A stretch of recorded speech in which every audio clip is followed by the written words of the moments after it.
مكوينة لاعب خط وسط سان داونز ومنتخب جنوب افريقيا. صحينا كلنا النهارده الصبح شفنا اخبار وشفنا تقارير بتقول لك ان النادي الاهلي مهتم بالتعاقد مع مكوينة لاعب وسط سان داونز وجنوب افريقيا اللي عامل مع منتخب جنوب افريقيا شغل جامد جدا جدا. دي تقارير انتشرت جدا من الصبح في صحف جنوب افريقيا اللي بدات تقول لك ان النادي الاهلي او مسؤولين من النادي الاهلي كانوا بيتابعوا بيرسي تاو وبيتفرجوا على بيرسي تاو، يعني اللي هي المتابعه العاديه بتاعت اي نادي للاعب بتاعهم مع منتخبهم. فشافوا مكوينة واعجبوا بمكوينة وشافوا ان اللاعب ده هيكون كويس للنادي الاهلي وهيقدم اضافه للنادي الاهلي. الصحيفه كمان بتقولك ان ده في مسؤولين من النادي الاهلي تواصلوا مع احد المسؤولين في سان داونز بشكل ودي عن اللاعب، وتوصلوا لان خلاص النادي الاهلي يجيب العرض الرسمي او يتواصل بقى رسميا مع سان داونز.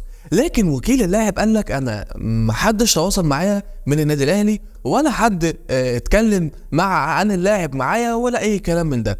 والحقيقه انه ما اتقالش انه النادي الاهلي تواصل مع الوكيل او النادي الاهلي خد اي خطوه رسميه مع اللاعب ولا اي حاجه. كل الموضوع او اللي ذكرته الصحيفه ان النادي الاهلي كان بيتابع بيرسي تاو عادي مع منتخب بلاده، فشافوا مكوينة فلاقوا ان اللاعب ده يكون مناسب للنادي الاهلي، فاحد المسؤولين من الاهلي تواصل مع احد المسؤولين من اداره سان داونز والموضوع بشكل ودي ولسه هيتطرق وهيكون للرسمي.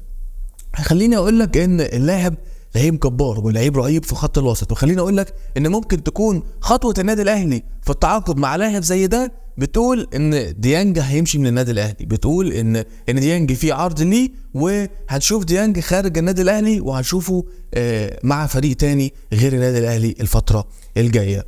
ف ايه حقيقه الموضوع ده؟ ايه الدنيا وايه القصه في الحكايه دي؟ دي تفاصيل اللي لحد دلوقتي موجوده، ودي الكلام اللي لحد الان نعرفه عن صفقه اللاعب.